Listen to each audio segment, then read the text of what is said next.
After a devastating breakup, I committed to making my life better, but I wasn't sure what was worth doing. I just knew that I was in a lot of pain and things needed to change. That was 16 years ago. And the options that everyone has now for what they could do to improve themselves are so numerous. So to save you months of time trying to figure out what's worth doing and where to start, I'm going to share with you 6 things that I would do now to go from lost but motivated to confident and grounded. And make sure you watch to the end, because the last one is what brought me from being competent but never doing truly great to being happier than I ever thought possible. The first thing I would do is journal on 5 specific things. The intention here is to take an honest inventory of where things are at in your life right now. The following pieces of this video are going to be informed by what you learn in the reflections that you do at this stage. So what are these 5 things? First, reflect on your well-being. You can try a prompt like, how do I feel about my body, my health, my strength, and my energy? Modify that however you like. After you reflect, give yourself a score out of 10, where 10 is where you would like to be. Second, reflect on your vocational happiness. This is how you feel about what you are doing for money and purpose. Try, how do I feel about my job? What do I like and not like about this aspect of my life? Again, give yourself a score out of 10. Third, reflect on how you spend your free time. Try, how happy am I with how I spend my free time? What would I like to be different? Maybe you don't have any free time. Maybe you have plenty, but you feel like you waste it.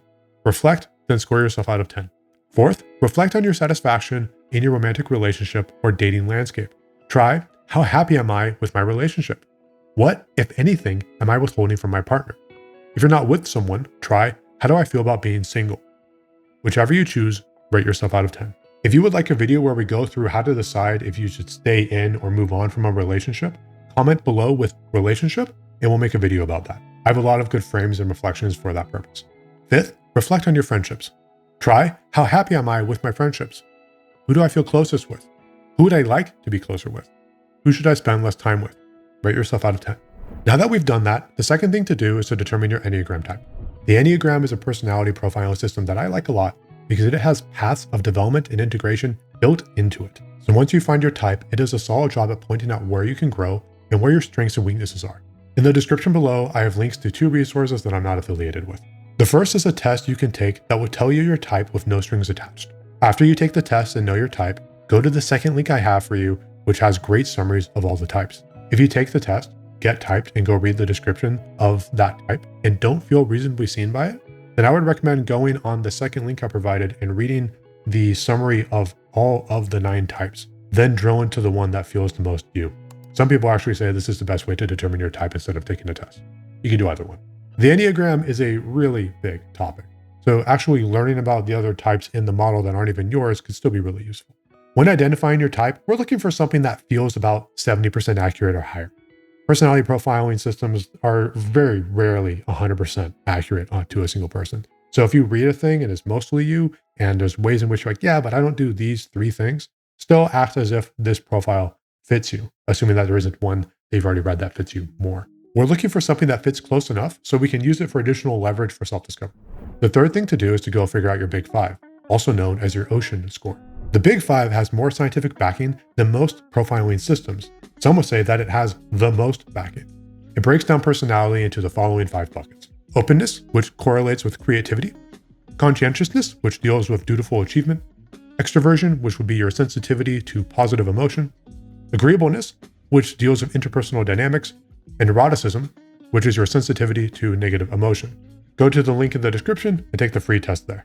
To take the Big 5 test, click on the second link right here. And on the next page, click this checkbox and click send. The next page contains a test. Fill out everything and click send at the bottom.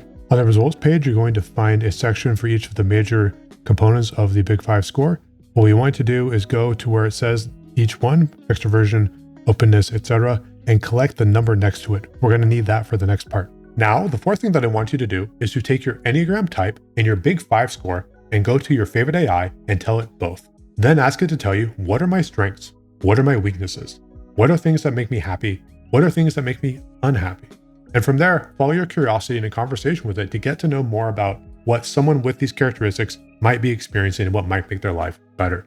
When you're done following your curiosities there, we're now going to bring back the reflections that we had from the first part of this video. And I want you to ask your AI about, given these aspects of myself with my profile and my Big 5 and my Enneagram, I have these reflections about my vocation, my free time, my romantic relationships, my friendships, and my health and wellness. What do you think I should do about this? Enter into a dialogue with it now that it knows more of these things about you, so that it can maybe give you ideas about how you might want to cultivate more friendships given your profile, or certain kinds of movement activities that might be good for your health, again, based upon your characteristics of your personality and profiling. We're doing this to generate additional ideas and creativity for what can be making one's life better, which also includes getting away from things that could be making our lives worse. The fifth thing to do is to choose one area that you're good in and to ask the AI for book recommendations to further develop that area. We want to strengthen your strengths, and ask it for book recommendations around an area of weakness you have so you can grow in undeveloped areas. We're using all of this information to shine light on high return paths for your own development to become the next version of yourself. That will only come with effort, and we really want to put effort in the right places. Before we get to the last one, I have some bonus rapid fire ones that I want to include because they're going to make anyone's life better no matter your Enneagram type or your Big 5 score. First, go to sleep. Go to bed and wake up at similar times every day, even weekends.